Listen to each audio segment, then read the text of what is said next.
আসসালামু আলাইকুম রহমতুল্লাহ। Hello friends, ফেসবুকে সফল হতে পারছেন না কেন? বারবার কেন আপনার মনিটাইজেশন পেয়েও চলে যাচ্ছে? বিস্তারিত আলোচনা থাকবে আজকের ভিডিওতে। প্রথম পয়েন্ট হচ্ছে, আপনি প্রোফাইল বা পেজ খুলেই আপনার উদ্দেশ্য থাকে কিভাবে ফলোয়ার্স বাড়াবেন। ফলোয়ার্স বাড়ানোর জন্য আপনি ছোট বড় সবার পোস্টে গিয়ে কমেন্ট করেন, ফলো করলে ফলো পাবেন। আমি আপনাকে ফলো করেছি, ব্যাক দিন। সাপোর্ট করলে 24 ঘন্টার মধ্যে ব্যাক দেব। আপনার প্রোফাইল বা পেজে ফলো চেয়ে পোস্ট দেন। নিজের কন্টেন্টের দিকে নজর না দিয়ে বড় বড় কন্টেন্ট ক্রিয়েটররা বলে আপনার ফলোয়ার্স দরকার, আমার পোস্টে আসা কমেন্টের রিপ্লাই কমেন্ট করুন এবং 5-7 জনকে লাভ রিয়াক্ট দিন। এই যে বড় বড় কন্টেন্ট ক্রিয়েটরদের পোস্টে গিয়ে যে তাদের পোস্টের রিপ্লাই কমেন্ট করেন, তাতে আপনার আসলেই কি লাভ হয়? অযথা সময় নষ্ট। আপনার সফলতার প্রথম বাধা হচ্ছে অন্যের পোস্টে রিপ্লাই কমেন্ট করা। আপনার যদি প্রয়োজন হয় তার ভিডিওটা দেখার, তাহলে দেখে একটি গঠনমূলক কমেন্ট করবেন, কোনো সমস্যা নাই। 2 নম্বর পয়েন্ট হচ্ছে, আমার পোস্টটি বা লাইভটি যদি শেয়ার করেন তাহলে 10টি, 1টি, 5টি ফুলের ভালোবাসা দেব। এই যে বলছে ফুল দিবে, আপনারা হুমড়ি খেয়ে সেই পোস্ট শেয়ার করে দিলেন, ফুলের ভালোবাসা পাওয়া শেষ, লাইভটি ডিলিট করে দিলেন। যে বা যারা এতদিন এইভাবে ফুল দিয়েছে তারা কিন্তু আজ তাদের প্রোফাইল বা পেজ নিয়ে অনেকেই হুমকির মধ্যে রয়েছে। ফেসবুক থেকে হয় তার আইডি সাসপেন্ড করে দিচ্ছে, অথবা সে আর কাউকে ফুল দিতে পারছে না। 3 নাম্বার পয়েন্ট হচ্ছে, কমেন্ট দাতাদের দিন শেষ। যেসব ফেসবুক ক্রিয়েটররা এতদিন কমেন্ট করেছে ফলো দিলে ফলো দেব, ফলো দিয়ে সাথে থাকলে পাশে পাবেন, ফেসবুক অ্যালগোরিদম তাদেরকে প্রোফাইল বা পেজে ঢুকতেই দিচ্ছে না। সামথিং ওয়েন্ট রং। ফেসবুক স্পাম কমেন্ট হিসেবে ধরে নিচ্ছে সেই কমেন্টগুলো। স্পাম কমেন্টের কার্যক্রম কিন্তু শুরু হয়ে গিয়েছে। আমার কাছে অনেকগুলো প্রোফাইল এবং পেজ এসেছিল। প্রথমে আমি ভেবেছিলাম হ্যাক হয়েছে। তারপর ক্রোম ব্রাউজারে গিয়ে সার্চ বারে লিখলাম www.facebook.com। আইডি লগ ইন না থাকলে লগ ইন করে নেই। এগুলো স্ক্রিন শেয়ারের মাধ্যমেই হচ্ছে। মনোযোগ দিয়ে শুনুন, কাজে আসবে। যাদের আইডি ক্রোম ব্রাউজারে লগ ইন করা আছে তাদের তো সহজেই ঢোকা যাচ্ছে, আর যাদের পাসওয়ার্ড দিয়ে লগ ইন হয় না তাদের ফেসবুক আইডির পাসওয়ার্ড ফরগট পাসওয়ার্ড দিয়ে লগ ইন করে নিলাম। তারপর লগ ইন হয়ে গেলে 24 থেকে 48 ঘন্টার মধ্যে আইডি স্বাভাবিক অবস্থায় ফিরে আসবে। তবে লগ ইন করার পর ক্রোম ব্রাউজার থেকেই আপনাকে পোস্ট করতে হবে, যতদিন আইডি ঠিক না হয়। যাদের কমেন্ট দ্বারা ফেসবুক অ্যালগোরিদম বুঝতে পারবে এটা স্পাম কমেন্ট, ফেসবুকে তাদের নাজেহাল অবস্থা। তাই এখন থেকে সাবধান হয়ে যান। অতীতে যা করেছেন ঠিক আছে, এখন থেকে ফেসবুক থেকে ইনকাম করার জন্য ফেসবুকের সঠিক গাইডলাইন্স মেনে কাজ করুন। 4 নম্বর পয়েন্ট হচ্ছে, স্টারের ফাঁদ। আমি বারবার বলছি, ফেসবুকে স্টার ছাড়াও সফল হওয়া যায়। আপনারা স্টারের পিছনে না ছুটে আপনার কন্টেন্টের কোয়ালিটির প্রতি নজর দিন। আপনার কন্টেন্ট কোয়ালিটি ভালো হলে এমনিতেই স্টার পাবেন। স্টার দাতা যদি আপনার পোস্টে প্রতিনিয়ত লাইক কমেন্ট করেন, তাহলে আপনিও তার পোস্টে নিয়মিত যাবেন। প্রকৃত স্টার দাতা হলে সে আপনাকে অবশ্যই স্টার দিবে, আপনাকে অ্যাক্টিভ ফলোয়ার্স হিসেবে রাখার জন্য। 5 নম্বর পয়েন্ট হচ্ছে, ভিউজ, এঙ্গেজমেন্ট, ফলোয়ার্স না হলে তো আসলে ফেসবুকে সফলতা অর্জন করা সম্ভব নয়। আপনি সবসময় চেষ্টা করবেন কোয়ালিটিফুল কন্টেন্ট তৈরি করার, যে কন্টেন্ট মানুষের উপকারে আসে। উপকারী কন্টেন্ট হলে অবশ্যই আপনি ভিউজ, এঙ্গেজমেন্ট, ফলোয়ার্স এবং শেয়ার পাবেন।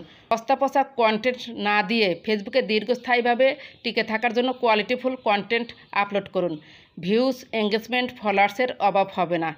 6 নম্বর পয়েন্ট হচ্ছে, কন্টেন্ট আপলোড করে যাদের ভিডিও সামনে আসবে তাদের ভিডিও দেখে ভিডিও রিলেটেড গঠনমূলক কমেন্ট করবেন। আর আপনি কিছু 100 জন অ্যাক্টিভ ফলোয়ার্স রাখবেন।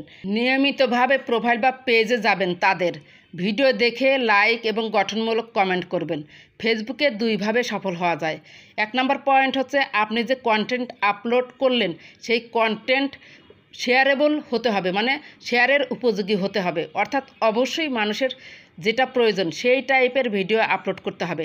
তাহলে কন্টেন্ট আপলোড করে আপনি ঘুমালেও আপনার ইনকাম হবে। সকালে ঘুম থেকে উঠে দেখলেন আপনার content 637 comments, 1.3K shares, 598K views হয়েছে। ফেসবুকে সফল হওয়া থেকে ঠেকায় কে? শুধু দরকার কোয়ালিটিফুল কন্টেন্ট। 2 নম্বর পয়েন্ট হচ্ছে, সারাদিন রাত অক্লান্তভাবে ফেসবুকে পড়ে থেকে নিজের পোস্টে আসা কমেন্টের রিপ্লাই কমেন্ট করতে হবে এবং অন্যের পোস্ট দেখে তাদের পোস্টেও লাইক কমেন্ট করতে হবে, কারণ আপনার কন্টেন্ট মান উপযোগী নয়। অন্যের পোস্ট দেখে লাইক কমেন্ট না করলে তারা আপনার পোস্টে আসবেও না, দেখবেও না, কমেন্টও করবে না। ফেসবুক অ্যালগোরিদম ভাববে আপনার পোস্ট লো কোয়ালিটি, আপনার পোস্টে কোনো দম নেই, সেজন্য কোথাও রিকমেন্ডও করবে না, সাজেস্টও করবে না, নতুন নতুন অডিয়েন্সের কাছেও পাঠাবে না। আর আপনি ভিউজও পাবেন না, এঙ্গেজমেন্টও পাবেন না, ফলোয়ার্সও পাবেন না। আপনার ফেসবুকের প্রতি বিরক্ত ভাব চলে আসবে, ফেসবুকে আর কাজ করার ইচ্ছা জাগবে না বা থাকবে না।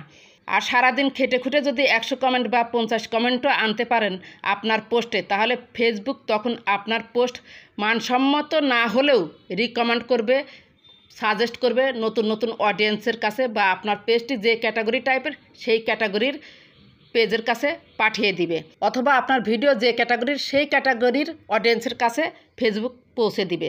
7 নম্বর পয়েন্ট হচ্ছে আপনি ফেসবুকের কমিউনিটি গাইডলাইন্স জানেন না। ফেসবুকে কিভাবে কাজ করতে হবে, কি করলে ইস্যু আসবে সেটা আপনার জানা নেই।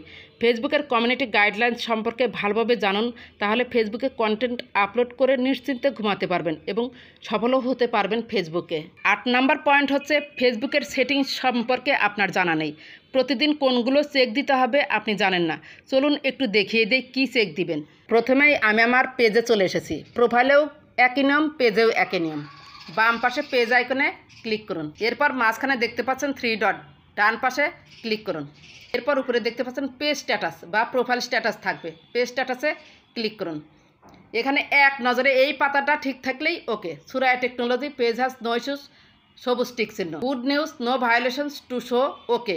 Recommendation active, monetisation active. রিকমেন্ডেশনে ক্লিক করলে এরকম থাকবে, ব্যাকে চলুন। মনিটাইজেশনে ক্লিক করলে এরকম থাকবে, ব্যাকে চলুন। আরেকটি সেটিংস চেক দিতে হবে। উপরে ডান পাশে দেখতে পাচ্ছেন পেজ আইকন 3 ডট, ক্লিক করুন। নিচে দেখতে পাচ্ছেন help and support, help and সাপোর্টে ক্লিক করুন। তারপর দেখতে পাচ্ছেন সাপোর্ট ইনবক্স, সাপোর্ট ইনবক্সে ক্লিক করুন। এরপর দেখতে পাচ্ছেন reports about others, report about আদার্সে নো রিপোর্টস থাকতে হবে, কোনো রিপোর্ট থাকলে ডিলিট করে দিবেন। এরপর দেখতে পাচ্ছেন ইওর অ্যালার্টস, ইওর অ্যালার্টসে ক্লিক করুন। নো ভায়োলেশনস, এখানেও কোনো যদি ইস্যু ধরে থাকে তাহলে ডিলিট করে দিবেন, ব্যাকে চলুন। আর একটি অপশন আমরা চেক দিব। উপরে ডান পাশে দেখতে পাচ্ছেন পেজ আইকন 3 ডট, ক্লিক করুন। এরপর তার নিচেই দেখতে পাচ্ছেন সেটিংস আইকন গিয়ারবক্সের মধ্যে দেখা যায়, ক্লিক করুন। এখান থেকে নিচে স্ক্রল করে চলে আসবেন, একেবারে নিচে স্ক্রল করে চলে আসবেন। এখানে দেখতে পাচ্ছেন ইওর ইনফরমেশান, অ্যাক্টিভিটি লগ, এই অ্যাক্টিভিটি লগে ক্লিক করুন। এখানে দেখতে পাচ্ছেন ট্রাশে ক্লিক করুন। এখানে দেখবেন যে কোনো ভিডিও আপনি ডিলিট করে রেখেছেন কিনা, সেটা কিন্তু 30 দিন থাকে। 30 দিন যদি আপনার ডাউট থাকে যে ভিডিওটাতে ইস্যু আসতে পারে, আপনি ডিলিট করে দিয়েছেন, আপনার প্রোফাইল বা পেজে ডিলিট করেছেন সেখান থেকে চলে যাবে, কিন্তু এই যে এখানে কিন্তু অ্যাক্টিভিটি লগে কিন্তু 28 দিন সেই পোস্টটা থাকে। সেজন্য এখানে এসে 3 ডট পাবেন, 3 ডটে ক্লিক করলে ডিলিট পাবেন, ডিলিটে ক্লিক করলে আবার কনফার্ম ডিলিট আসবে, ডিলিট করলে চলে যাবে। এইরকম নো আইটেমস থাকবে। আমার চেক দেওয়া শেষ। লাস্ট কথা, আমি কোয়ালিটিফুল কন্টেন্ট তৈরি করতে পারি না, বা আমার সেরকম মেধা নেই, বা আমার সময় নেই। আমি পারি কিন্তু আমি সময় দিতে পারছি না। সারা দিন রাত ফেসবুক নিয়ে পড়েও থাকতে পারবো না। তাহলে কি উপায়? আমার তো খুব ইচ্ছে ছিল ফেসবুকে সফল হওয়ার। তাহলে একটি কাজ করতে পারেন, নিয়ম অনুযায়ী ভাইরাল অন্যের রিলস নিয়ে ডুয়েট ভিডিও করুন। খুব সহজেই ফেসবুক থেকে ইনকাম করতে পারবেন। তবে ডুয়েট ভিডিও করার কিন্তু অনেক নিয়ম আছে। অন্যের রিলস নিয়ে ডুয়েট করলেই কিন্তু হবে না, নিয়ম অনুযায়ী আপনাকে ডুয়েট ভিডিও তৈরি করতে হবে। তাহলে ফেসবুকে আপনি ডুয়েট ভিডিও দিয়ে সফল হতে পারবেন। আশা করি আজকের ভিডিওটি বুঝতে পেরেছেন। যদি ভিডিওটি ভালো লেগে থাকে বা আপনার একটু উপকার হয়, প্লিজ লাইক, কমেন্ট, সাবস্ক্রাইব করে সাথেই থাকবেন। ভালো থাকবেন, সুস্থ থাকবেন। আল্লাহ হাফেজ।